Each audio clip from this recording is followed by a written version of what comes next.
Hello students, welcome to the fourth session on chapter number 6, triangles. In this video, we'll be discussing criteria for similarity of triangles and doing question number 1 to question number 4 of exercise 6.3. So the first criteria, it says if in two triangles corresponding angles are equal, then their corresponding sides are in the same ratio and hence the two triangles are similar.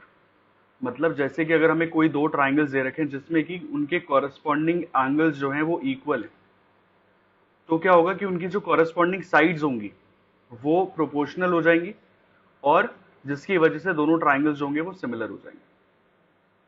तो वैसे जो similarity का criteria जो हमने पढ़ा है वो ये था कि एंगल्स भी इक्वल होने चाहिए और साइड्स भी प्रोपोर्शनल होनी चाहिए। तो दोनों कंडीशन का साइमल्टेनियसली ट्रू होना जरूरी होता है किसी भी दो पॉलीगन्स को सिमिलर होने के लिए।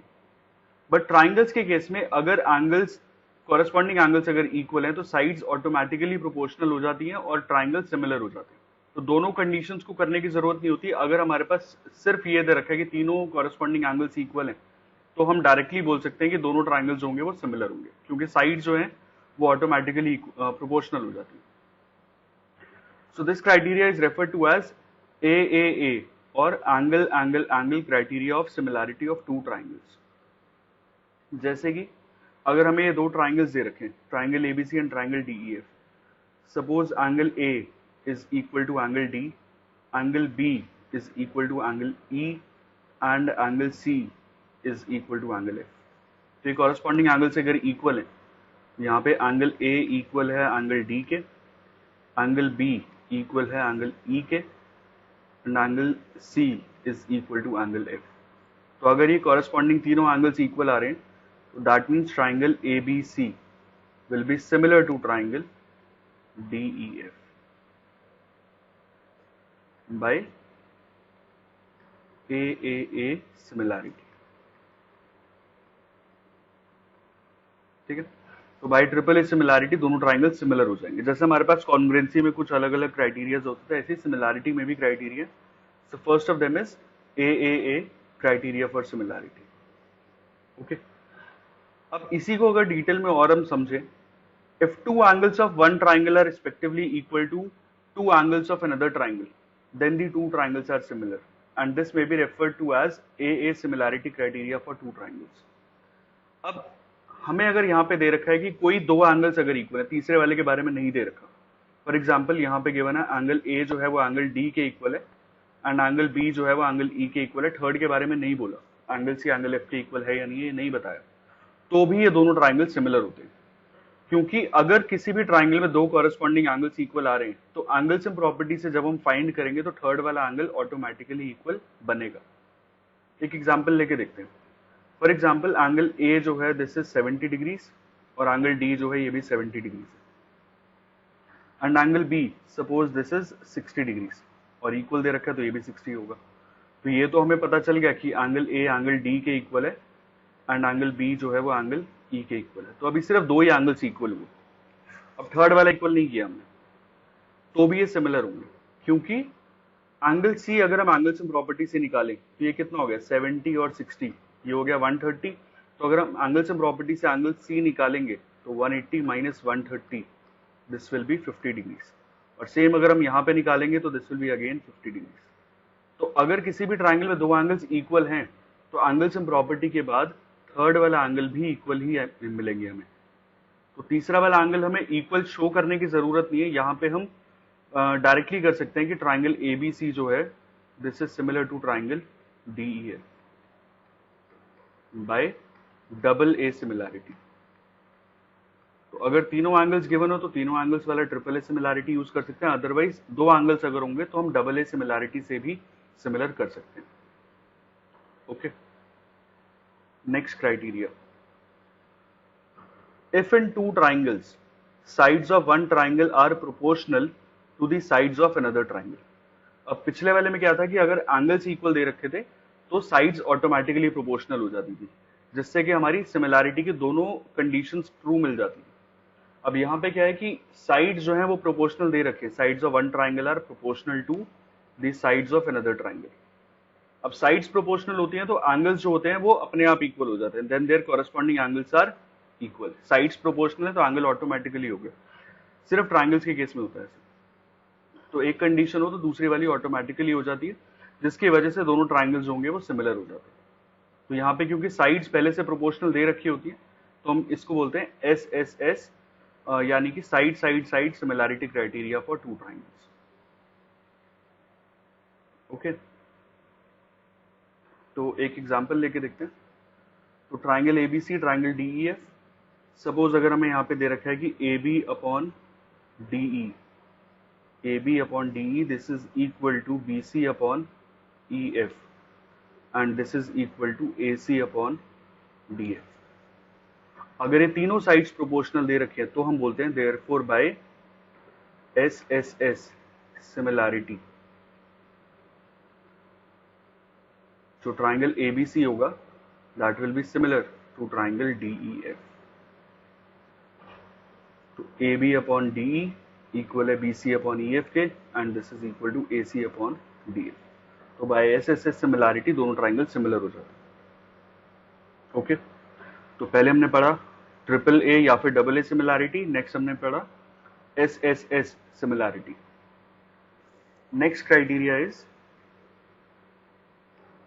SAS, मतलब साइड एंगल साइड क्राइटेरिया, जिसमें क्या होता है if one angle of a triangle is equal to one angle of another triangle and the sides including these angles are proportional. एक इंपॉर्टेंट चीज लिखी है, and the sides including these angles are proportional. जो angles हमें equal दे रखे थे उनको कंटेन करती हुई जो साइड है वो प्रोपोर्शनल होनी चाहिए। जैसे कि सपोज अगर हमें यहाँ पे दे रखा है कि एंगल B जो है वो एंगल E के इक्वल है, तो क्योंकि एंगल बीच में चाहिए एक, तो एंगल B एंगल E के अगर इक्वल दे रखा है तो जो साइड्स इन दोनों एंगल्स को कंटेन कर रही हैं उनकी रेशो इक्वल होनी चाहिए आपस में। मतलब अगर हमें यहाँ पे दे रखा है कि AB upon DE, first triangle की साइड अपॉन सेकंड ट्राइंगल की side is equal to BC upon EF, is equal to BC upon EF। तो दो साइड्स की रेशो और जो कंटेनिंग एंगल है इनका, मतलब एंगल B और एंगल E अगर इक्वल हैं तो हम बोलते हैं by SAS similarity triangle ABC will be similar to triangle DEF। ओके, तो साइड्स की रेशो और जो कंटेनिंग एंगल होगा उसको इक्वल होना पड़ता है, ये होता है SAS सिमिलैरिटी। तो ये हमने तीन चार क्राइटेरियाज पढ़े, जिसमें AAA, AA या फिर SSS और SAS, ये क्राइटेरियाज होते हैं हमारे पास दो ट्राइंगल्स को सिमिलर करने के। ओके, सो अब स्टार्ट करते हैं एक्सरसाइज।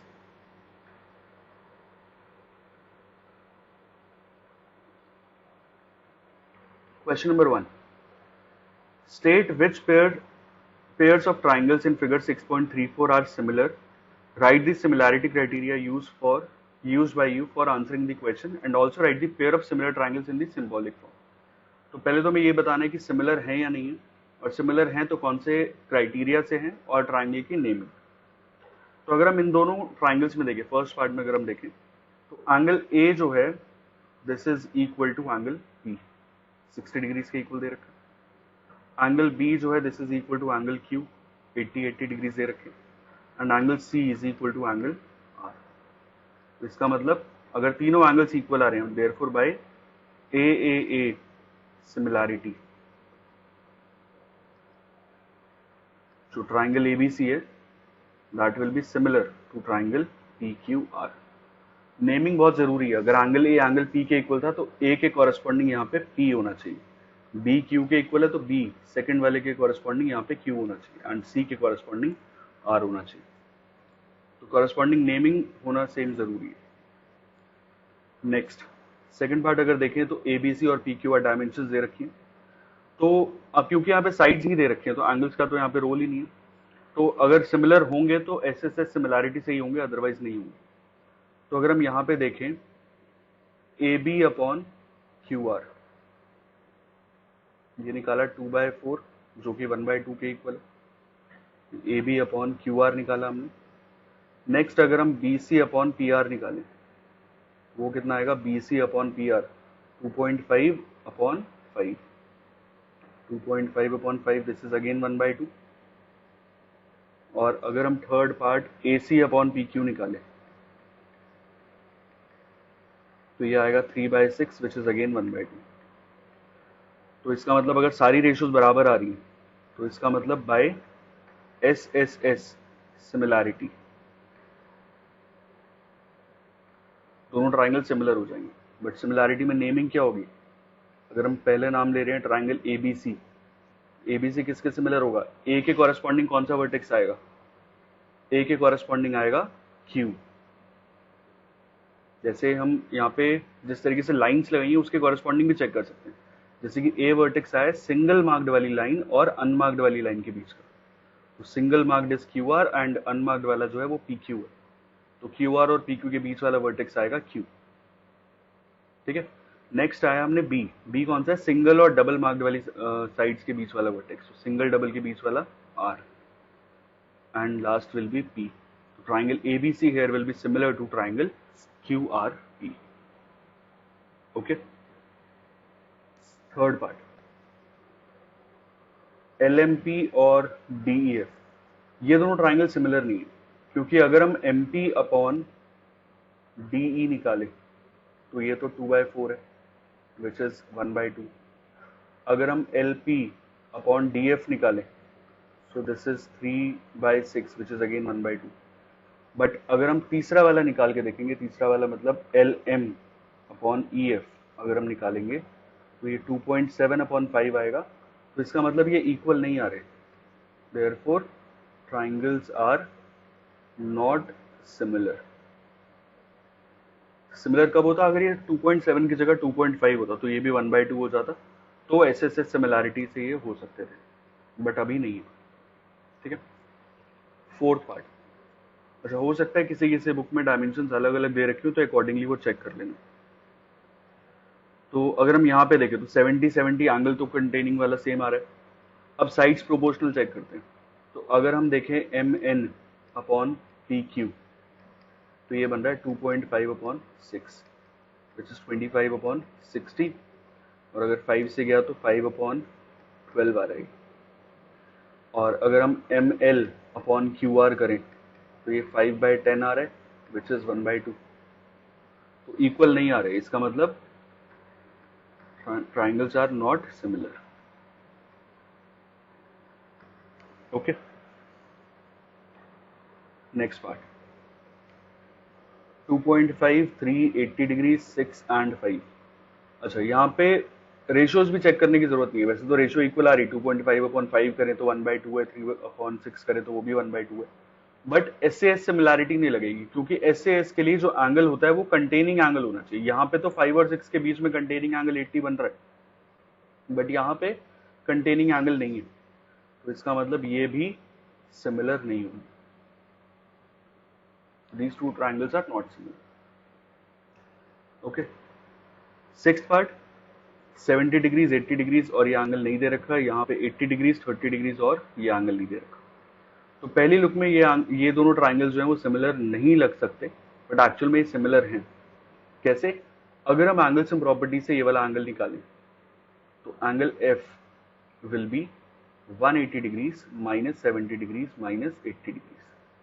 तो 180 में से 150 गया, सॉरी 150 गया तो ये बन जाएगा 30 डिग्रीज. एंड एंगल P दूसरे वाले ट्राइंगल में this will be 180 degrees minus 80 degrees minus 30 degrees, so this will be 70 degrees.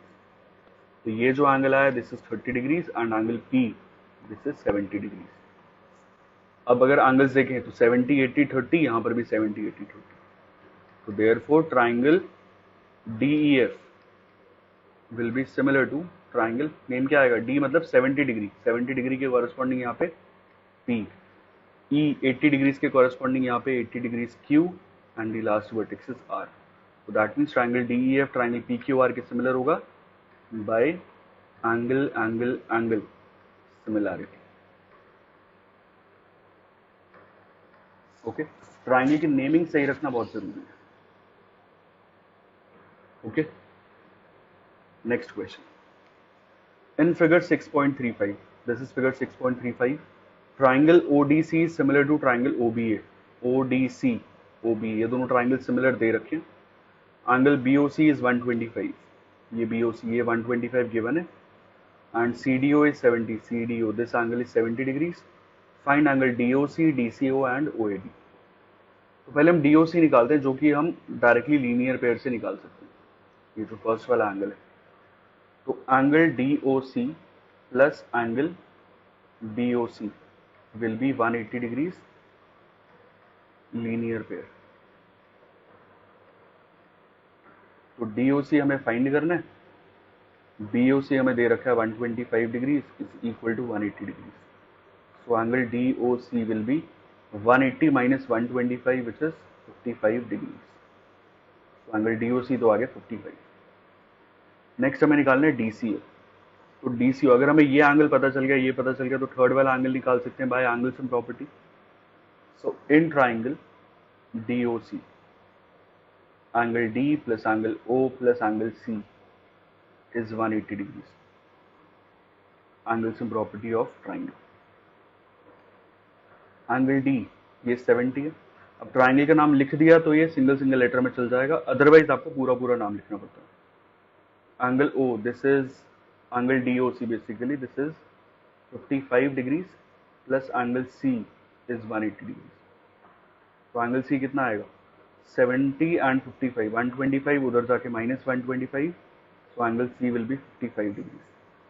Angle C मतलब angle DCO, this is 55 degrees. ये आ गया हमारा सेकंड पार्ट. नेक्स्ट हमें निकालना है एंगल OAB. अब एंगल OAB ऑल्टरनेट एंगल नहीं है पहली बात तो.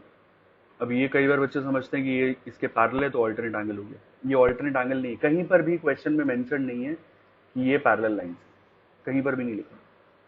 बट एक चीज लिखी है, दोनों ट्राइंगल सिमिलर है.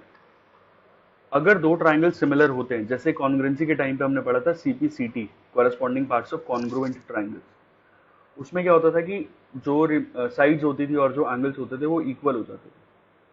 सिमिलैरिटी के केस में भी यही होता है. जो कॉरेस्पॉन्डिंग एंगल्स होंगे, अगर दो ट्राइंगल सिमिलर हैं तो corresponding angles will be equal and the corresponding sides will be proportional. इसको हम बोलते हैं CPST, corresponding parts of similar triangles. So अगर ट्राइंगल ODC सिमिलर है ट्राइंगल OBA के, इसका मतलब क्या निकालना है हमें, एंगल OAB निकालना है. एंगल OAB जो कि सेकंड वाले ट्राइंगल का पार्ट है, किसके इक्वल होगा, एंगल OAB इसके इक्वल होगा एंगल OCD के.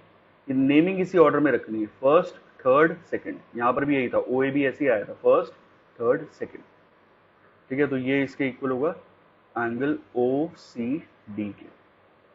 तो एंगल OCD एंगल OAB के बराबर है. तो अगर हमें एंगल, अच्छा इसका रीजन आएगा by CPST, corresponding parts of similar triangles, और CPST corresponding parts of similar triangles यहाँ पे इक्वल है. अच्छा, तो एंगल OAB कितना आ गया, OCD के इक्वल. OCD मतलब यही एंगल है DCO विच इज 55 डिग्रीज. और ये हमारा थर्ड पार्ट है. ओके, यही तीनों एंगल्स हमें फाइंड करने थे यहाँ पे. Question number 3. Diagonals AC and BD of trapezium ABCD with AB parallel to DC intersect each other at point O. Using a similarity criteria for two triangles, show that OA upon OC is equal to OB upon OD. तो एक trapezium given है जिसमें AB और CD parallel है. पहले तो एक figure draw करते हैं. Figure trapezium ABCD.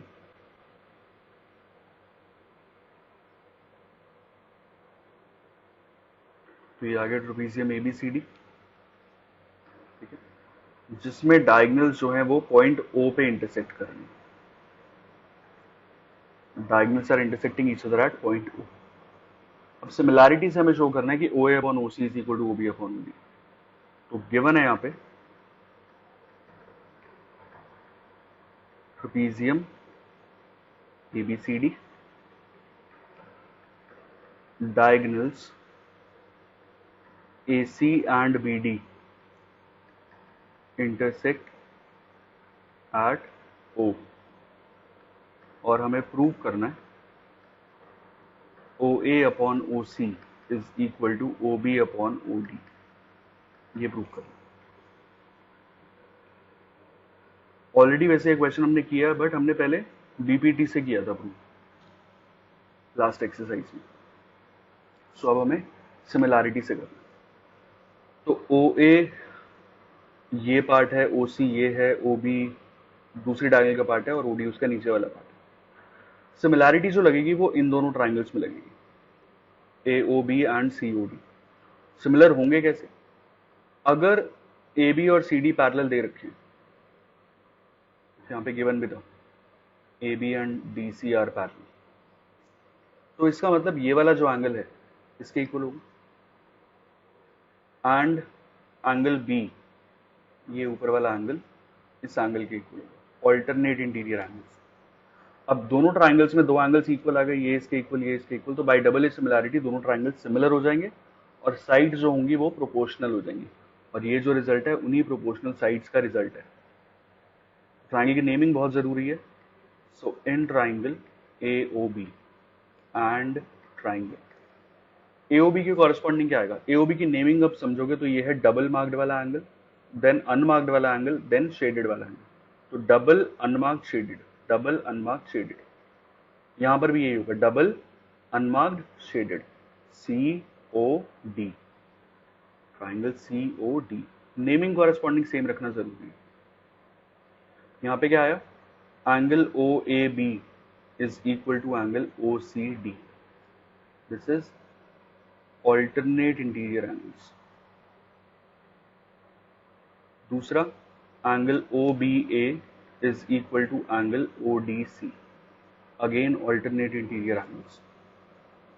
दोनों एंगल्स अगर ऑल्टरनेट इंटीरियर एंगल से इक्वल आ रहे हैं, therefore by double A similarity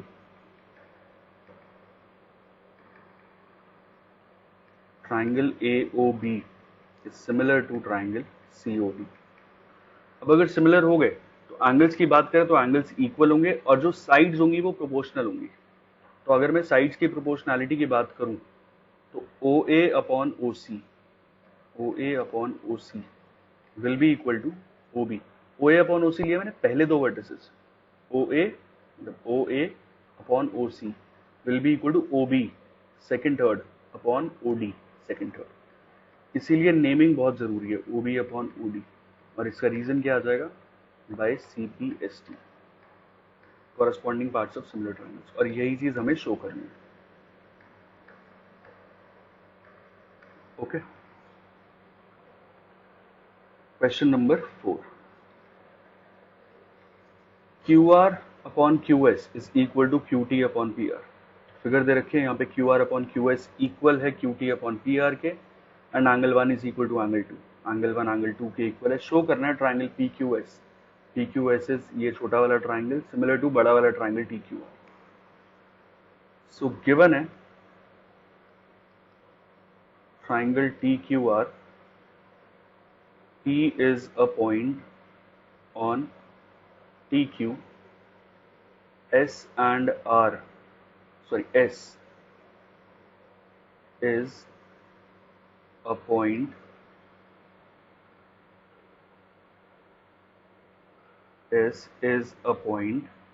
on QR, और साथ में angle 1 is equal to angle 2 given है, और एक रेशियो गिवन है that is Q R upon Q S is equal to Q T upon P are.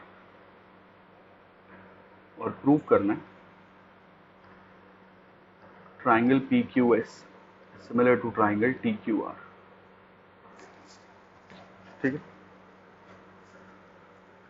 Proof. तो सबसे पहले हम देखते हैं एंगल 1 और एंगल 2 जो दे रखे हैं। तो एंगल 1 और एंगल 2 अगर हम एक ही ट्राइंगल की बात करें तो ये ट्राइंगल पी क्यू आर का पार्ट है। तो in triangle P Q R angle 1 is equal to angle 2, और ये क्लास 9th में पढ़ा है कि हमने अगर किसी भी ट्राइंगल में दो एंगल्स इक्वल होते हैं तो उनके ऑपोजिट वाली साइड्स इक्वल होंगी।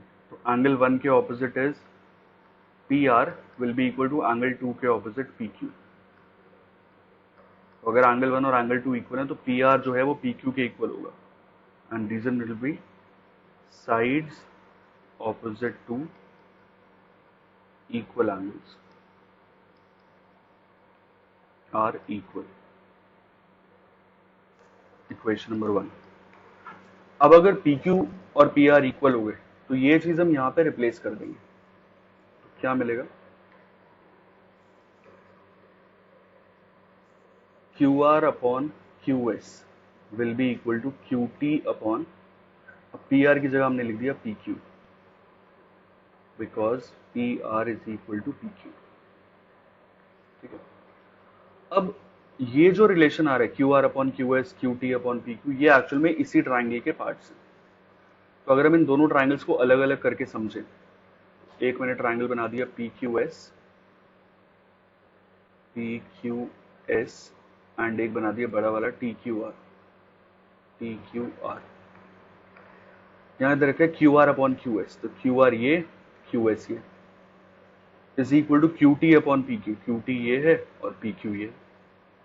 तो साइड्स की रेशियो तो इक्वल आ रही है, और जो कंटेनिंग एंगल है वो ये है, ये दोनों का कंटेनिंग एंगल है, जो कि एंगल 1 कॉमन है. तो अब दो साइड्स की रेशियो इक्वल आ रही है और कंटेनिंग एंगल इक्वल आ रही है. तो कौन सी सिमिलैरिटी लगेगी? SAS सिमिलैरिटी, दो साइड्स और containing angle. So in triangle PQS and triangle TQR, QR upon QS is equal to QT upon PQ, and angle PQS is equal to angle TQR. ये common है. Therefore by SAS similarity, दो sides की ratio और containing angle, दो sides की ratio equal है और containing angle equal है. तो by SS similarity triangle PQS will be similar to triangle PQR, और यही चीज हमें प्रूव करनी है. Okay, so with this we have completed today's session. We'll continue from question number 5 in the next video. Thank you so much.